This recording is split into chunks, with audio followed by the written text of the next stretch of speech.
Welcome everyone to the 199th weekly MLP live critique stream. Yeah, 199. Woo, party! Yeah. No, the party's next week. We're partying next week. Yes, next week. This number is a poop number. I mean, it's nothing to shrug about. Who cares about 199 streams? 200 ones, all that matters. Well, as you can hear, every week is a delight. we have the ever fluffy Zai. Hello. And unfortunately, Alley Claw is currently busy, like humans might have. So she's like here, wishing you all amazing thoughts and saying amazingly insightful, genius art things, but like we can't hear her because she's a ghost. So yeah, something like that. It happens sometimes when she gets swallowed up by her own fluff. Yeah. And I hear we'll have an extra special guest appearing later. Yes, when they drop in from the ceiling hole. Damn it, Fluffy. So, as we alluded to by saying quite bluntly, it is the 199th. Next week, on December 14th, yes, a weird day for it, because that's a weekend, we'll be kicking off a 200th live stream. It's gonna be a party. There's a sign-up sheet for you guys to submit images that you want drawn. We're taking requests. We guarantee we won't get to all of them, but we'll take as many, or we'll fire through as many as we can. We also plan on, playing some games and chatting to people and just having a general good time. We might even critique some art. We aren't sure yet. That actually isn't in our schedule of fun. It's just a big page that says fun. So we'll see.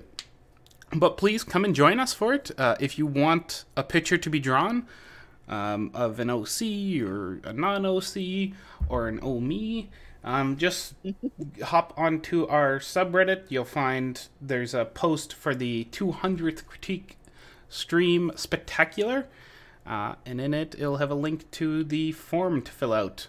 You can fill it out as many times as you want, but if you submit 100 requests, we might roll our eyes, like all the way back in the head. In fact, I can roll them down the street. You can literally bowl them. Yeah. So let's kick this off.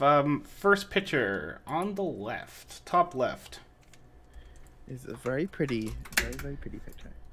As always, feel free to fire art at our heads in a high velocity, and we'll we'll critique it the best we can.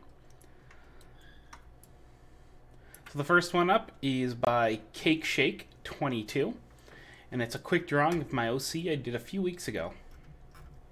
Very lovely, very colorful. Love the blues and purples and violets. Mm-hmm. Very pretty. Yeah, the colors sort of bounce Fluffy, quite nicely. look at the nose. Look at the nose. I know. It's gonna look like. I did those little heart nostrils as well for a while. I dig it. I couldn't make it work very well, but you've done it very nicely. The limbs are I think all... because I was making them like a yellowy color instead of making them dark for some reason. The body's looking good. I always thought that was a very cute idea. So I have two notes that come to mind. One is the way you built up the hair around... Hey, let's use blue on blue. Why not? No, the way you built the hair around the ear here. You've just sort of taken off a chunk to build out the side of the ear, which would sort of make sense, but it also doesn't make sense why the hair is forming there like it's a bald spot around the ear.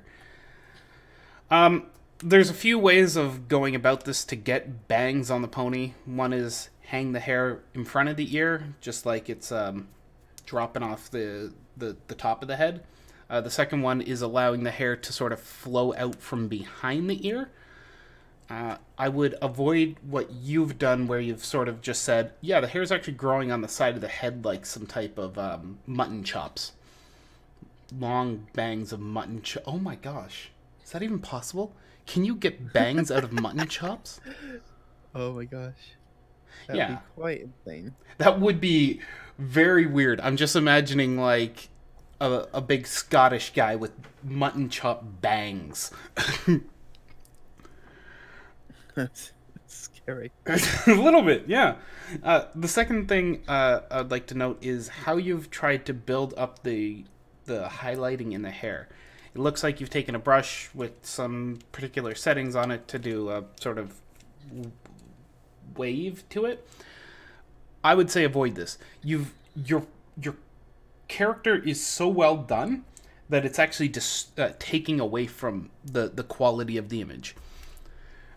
If you're to do like a flat image or even the gradient that you did, it would work fine because it would make sense for the rest of it. If you want to start building up some highlights and shadows in the main to sort of build up depth to it, my suggestion is hop over to our subreddit where you've posted and go check out the exterior guides or beginner guides. There's some that are on doing manes and hair, and they are very good at giving you an idea of what's actually what's a better approach to building up shapes out of there without just relying on a texture brush to do it for you. It'll give a much better result for just slightly more work. Which is usually worth it. I think, yeah, this one by Ukolad. Ukolad, I don't know how to pronounce their name every time. This is the one we really love. They do a very good job of explaining how to build up those simple shapes inside of it. Seriously, it's only a few brush strokes to get to where they are for each area. When you see them do it, they'll have it done in a matter of moments. I'd expect the first time you approach it, 10, 20 minutes, and you can build up something interesting. You're digital, so you have this beautiful ability of erasing, deleting, throwing on new layers, working back. Mm-hmm. My suggestion, try and go that route on the next one. See how it treats you. Yes, yes. You got anything to talk about on this one, Fluffy? So I noticed the tails coming a little bit, just like straight out of the butt, which is a common mistake we see here a lot. So it's just make sure that it follows where the spine is gonna end, which is about here, and it's gonna come. This thing loves changing colors every time I switch. Anyway, it's coming out of the spine from around here, so that's where the tail's gonna be appearing, not from down here, which is where the butt is. So yeah, just raise that a little bit, and all it is just taking out this little triangle here. That's all it is, and then you've corrected it. Other thing, this is a minor nitpick. When I first, I looked away from the screen. I was doing something on a different program while LD was talking, and I looked back at the screen, and I noticed, my eyes were immediately sort of lost with the hair. And this is because, it's got a lovely, lovely color, the way it fades from this, gentle blue to the amethyst. But there is a sort of a point, sort of around this sort of color, where it blends with the body quite easily, because the tone and the very gentle hue you've got is very similar to the body itself. I'm not sure quite what I would do. You could try, I think it's a lighter tone, so I would try lightening the color of the hair even more, or darkening the body, or perhaps just finding some way of adding colorings to the body to put a darker area around where the mane might fall, because otherwise it's just sort of blending with the body a lot. And in this particular piece, it's even more so because the outline, this white outline here obviously isn't following the mane, because it's just an outline around the whole silhouetted picture. So our brains are sort of seeing the shape of the hair, but also then seeing it just turn into the body. But yeah, I don't know. Try messing with the colors and tones a little bit. What you can do is you can get a layer and you can make the image grayscale. You can have a saturation layer, or you could just copy things and make it grayscale if you absolutely have to. Most things will have an adjustment layer you can do, or a saturation blending mode, whatever you can do to just get it grayscale, because then you can actually see how the values clash against one another or work together. So it's really, really helpful, and I use it with every picture. So that would be my recommendation, of at least something to try to help the design pop a little bit more. But yeah.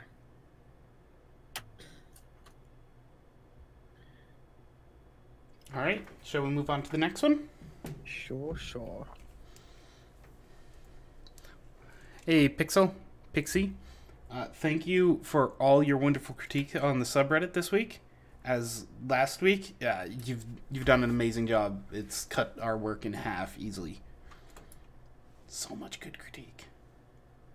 Keep it up. Lots. Keep it up. All right. Next up is this one, and this one is by someone. It's Cake Shake. Sorry, we aren't actually going to do this one because double from the same person.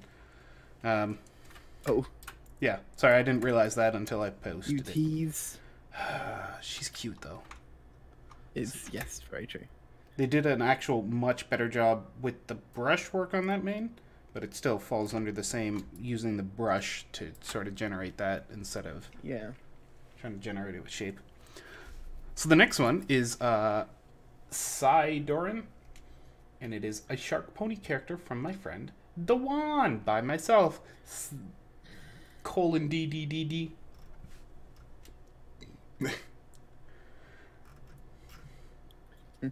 I always see that as well. Big smile. This is the orange pony, right? No, this is the shark pony. Oh, there's another one to the right. I was so zoomed in I couldn't see it. Okie doke. Oh, this is a skinny girl. Mm-hmm. I definitely like your style. It's very interesting. Got very like cartoony, like exaggerated style.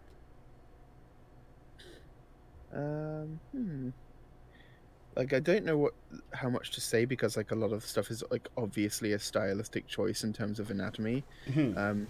Usually when it comes to like shark ponies, I quite like the sort of, that's a good color choice. Yeah, I quite like sort of a thicker rump leading into the tail, but you have got the right idea with how it flows in like that. Like there's no disjointedness between the body and the tail.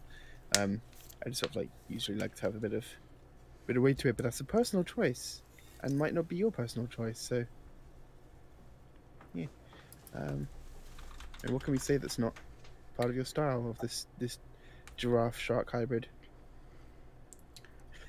The outside or the far leg has just vanished, and for about the first 3 or 4 minutes of looking at this, I've been thinking this hump in the back was like her hip sticking up. I thought that for a few seconds as well. And then I'm like, it was shark, fin. Oh, I'm an idiot. Yeah, I thought their thigh was just like sticking up and very angular. I think we could express that it is part of the back without disappearing it by doing this. If we take... Oh, hey, no. We're going to steal colors then. I'm going to take this, and we're going to go, where am I? Oh my gosh, apparently I can't steal color. It's control and click. At least yeah. There it goes. So if we're to do this, and thin out this line, and have it taper back, and still leave the start and end of it, because the fins actually widen towards the back, that's going to help imply that it is actually part of the back. You can use a little bit of your shading here too, if we want, to sort of still imply that, yes, it is just a little bit curved, but it's not heavily done. Something like that. That's going to help differentiate that from the hip. Well, that second pupil... Yeah, the pupil you're actually working on, I think you need to realign it a bit. Yeah, that's what I'm trying to do. I'm just going to do the whole eye. It's just like a blob. You can work out the iris and pupil later, but there we go. You have some lovely irises, though. I feel awful painting over this. Just to show you the positioning, because it's hard to get a color to actually show up very clearly. There we go. So this off pupil need to come down a little bit. The entire eye, if I just like, oh yeah, I made the layers, so I can actually turn them off. If I turn off the layers, quite a different face. Yours is obviously like much more upturned, but it looks like the off eye is being squashed a lot, and also like the sort of the way the chin. It might be a stylistic thing, but like the way the chin goes in. Where is my pen? Oh god, I flipped the canvas.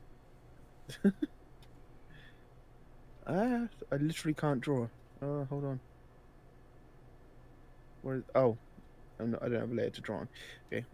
The whole the way the chin goes into the snout like that is a bit off-putting because there's this like huge overbite. Um, so what I did, ooh, get on. There we go. What I did was I extended the back eye to match with. If I just sort of draw a line connecting them, you can see how it they sort of end at the same point. If that makes sense. And then just gave the I've messed up my own lines now by drawing this. Gave them the same sort of a bit more of a 3D shape in terms of how the head is positioned. There we go. I've been trying to draw on that layer the whole time, and I forgot that. I just turned it off. Dang layers. So yeah, cheek, chin, stuff like that. You don't have to do it styled and shaped exactly like this, but just showing how the snout and the chin sort of work together and how the eyes. It's an important thing to remember. If I just quickly, you've got two eyeballs like this. I'm just going to draw like those staring into your soul, hollow, chibi eyes. And then I've not left myself enough room, so if I move that over, there we go. And then got like a profile face, or like no, like a third quarters.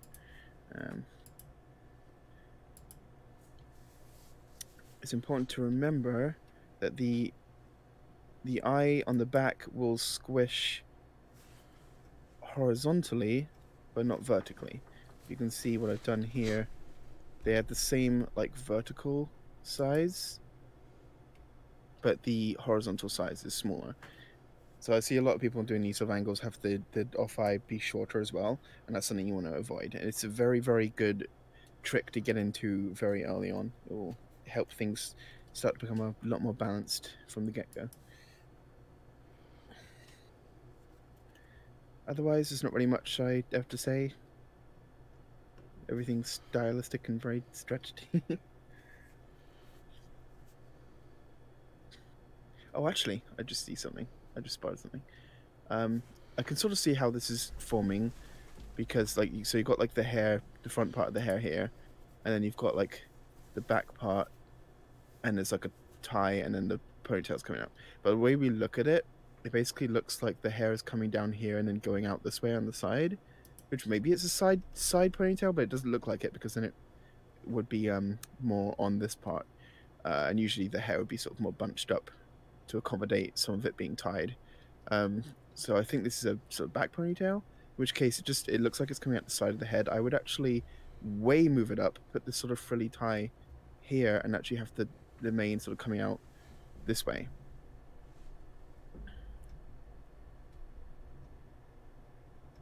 Or at the very least tuck it behind the ear somewhat, so that you can show that there's this overlap, if that makes sense. I'll do this in a different color.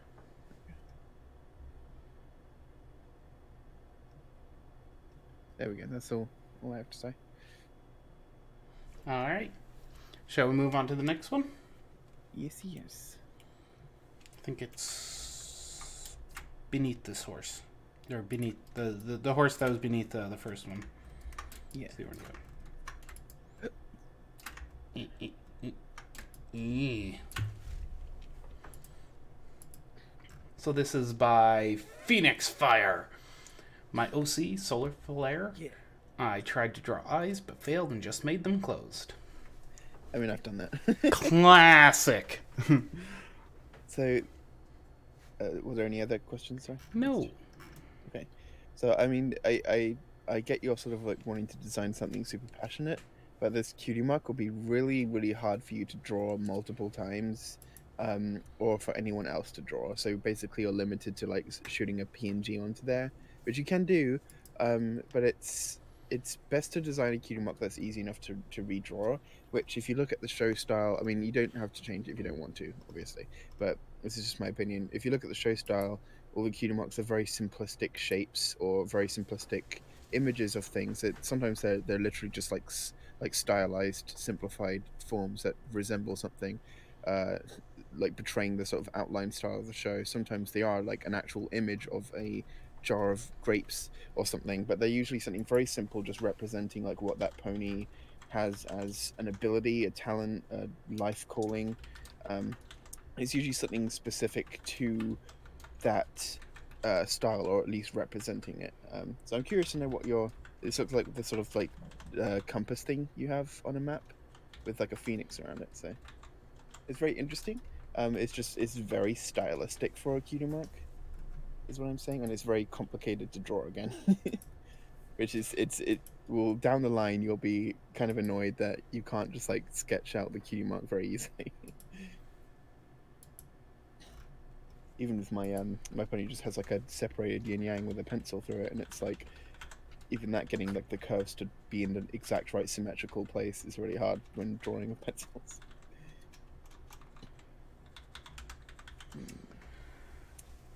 So, Ooh. swoosh, swoosh. Yeah.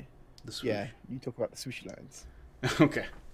So when doing stuff like this, the back, well, actually all lines. Let's talk pen control, because that's what swooshing comes down to.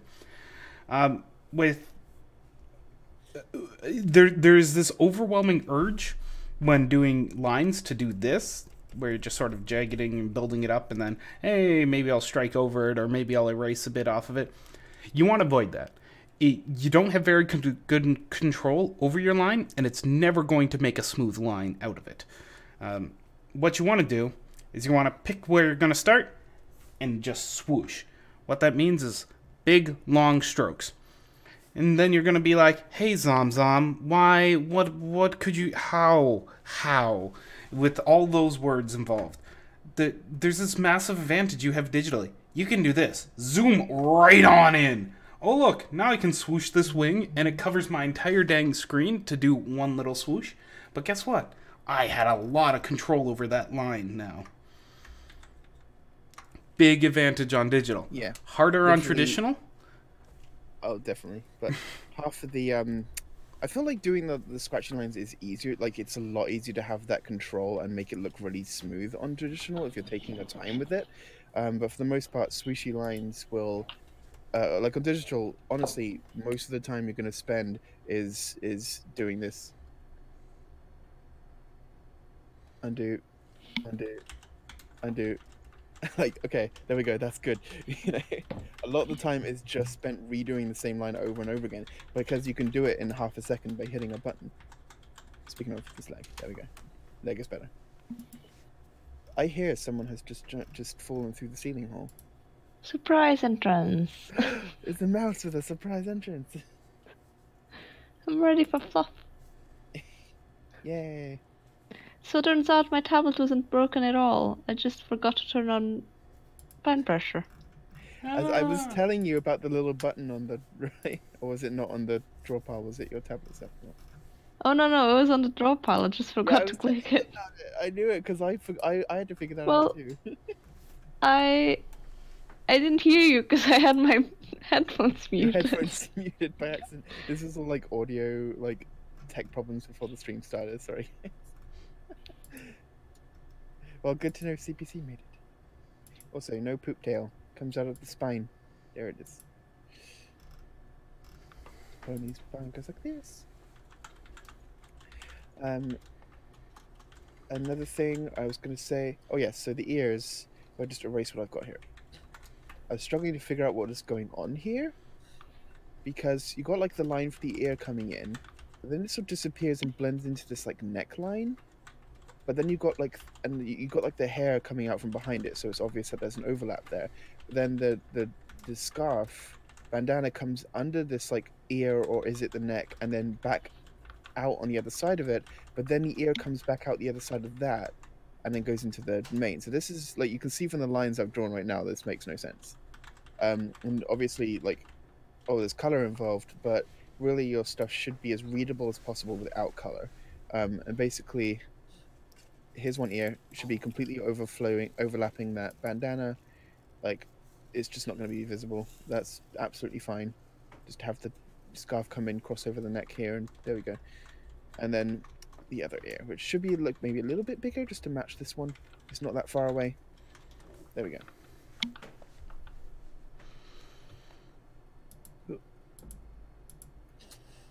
I'm actually gonna color in that. Ooh, my cursor has changed to the eyedropper tool and has not changed back, so it's really weird. I'm drawing with the eyedropper tool. Proud of you? Breaking boundaries. There we go. Fluffy's just Breaking Bad. What? Never mind. That's a bit far. There we go. So now you can see how the ears overlap a lot better. Oh, and this wing feather I think should be a bit smoother as well if you're doing these lines. There we go. They typically have a bit of a round shape. You don't have to make them too round, but at least give them like the rounded shape.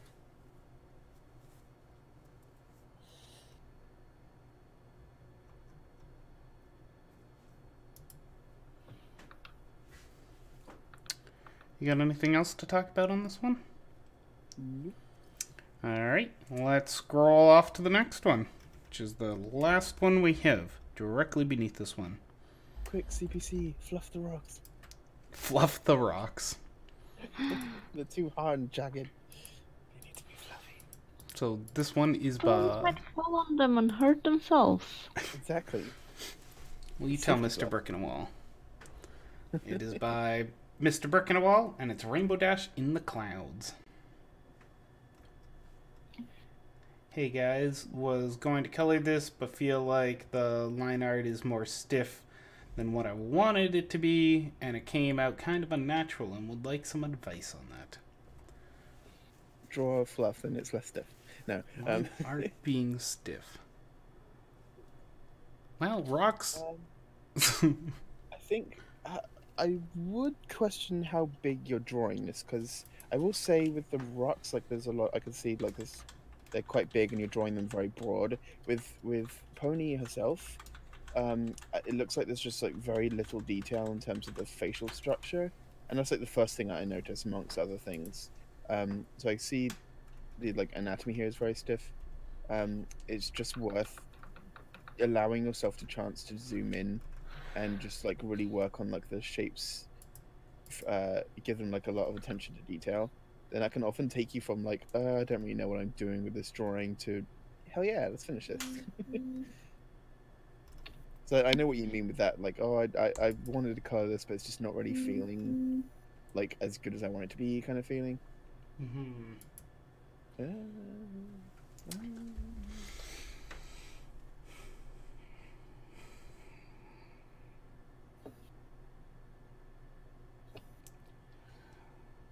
Sometimes, like, because how stark line art can be, like, it is either there or not there. It's not like it's sort of wishy-washy colors where they sort of bring into different, they can sort of generate different emotions and feelings based on lighting and hue.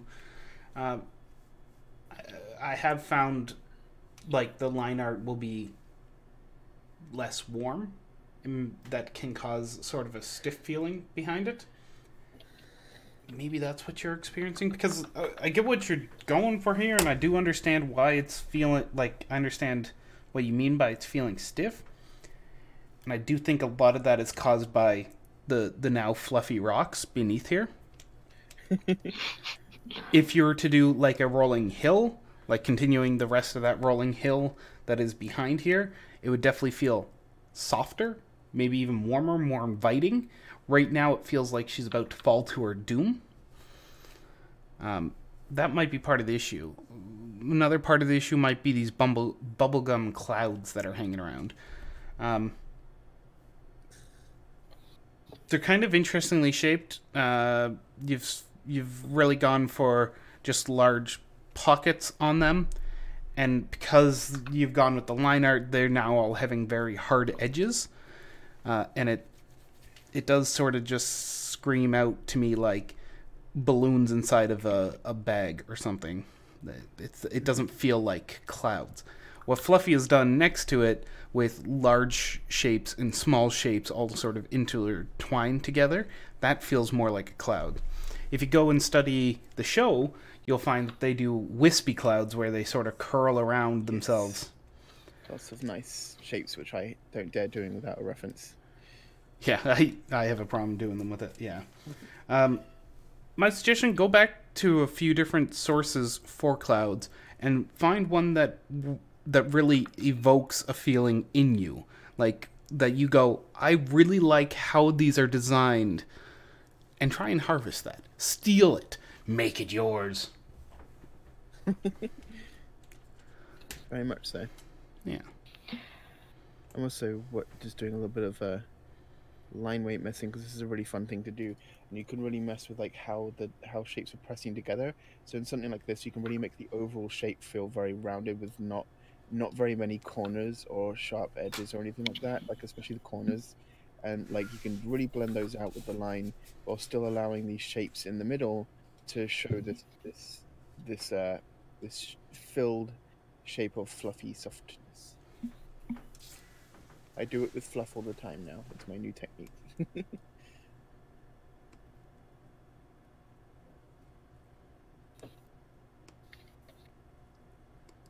Looks like a butt now, but you know, you can draw butt clouds, it's fine. Butt cloud, butt cloud.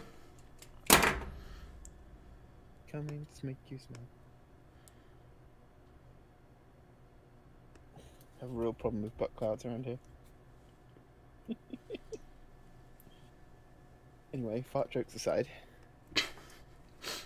You got any other critique on this one, CPC? Yeah. The one thing that felt stiff to me is that the pony had his legs just floating instead of being. Yeah, it looked like they So just sort of fell. That would be a lot of strength on their abs. You should just. So I tried to make a little fluff thing here where she could rest her legs instead. So she would rest her legs on the cloud instead of just having them in the air. Yeah. I feel like with this sort of thing, from what you've got so far is great as mostly as a concept, like as a sketch. If you were to like basically take this, make it like light blue or something, minimize the opacity, like put it down in the background, and then like just get like a rough brush, and there's googly eyes in the house now. Okay. I would 100% paint googly eyes on my roof if I had a big barn. Anyway, and then you just want to go back over everything and use what you've got so far as a guide, and just think, how can I improve this shape? What more detail can I add? Just using what you've got as a vague guideline for where everything is supposed to be, and that alone. Like take the pony with their like very basic shape, and then just draw like an actual, like put some time effort into, because I know you can, now the cloud's angry, you can make some lovely art. I've seen lovely art from you.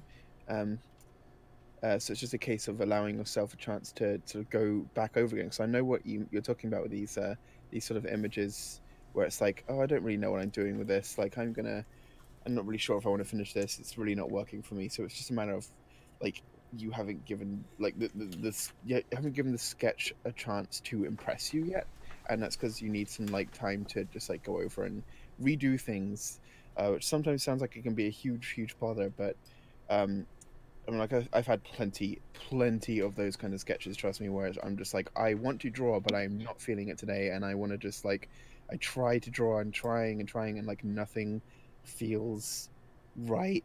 Like I want to draw this particular thing, but like the sketch I've got, I just don't want to finish it, but I do, and just like I wish it was more interesting to me. So, but then, you know, it really does help to go through everything again and just use it as a guideline and just redo stuff. And really, like, maybe that means coming back another day and just redrawing stuff when your mind is a bit fresher. Like that can honestly make the difference sometimes. So don't feel like everything is lost just because you've struggled a little bit with something. Just give it a chance. Come back with fresh eyes, which CPC is drawing all over the thing.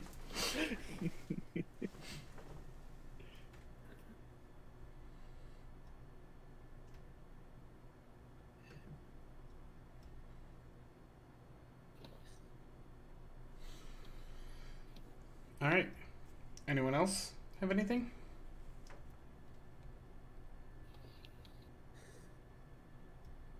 All right. Well, with that, we're going to call it a day. Thank you all for coming, and we'll see you again on the 14th for that silly day. Goodbye.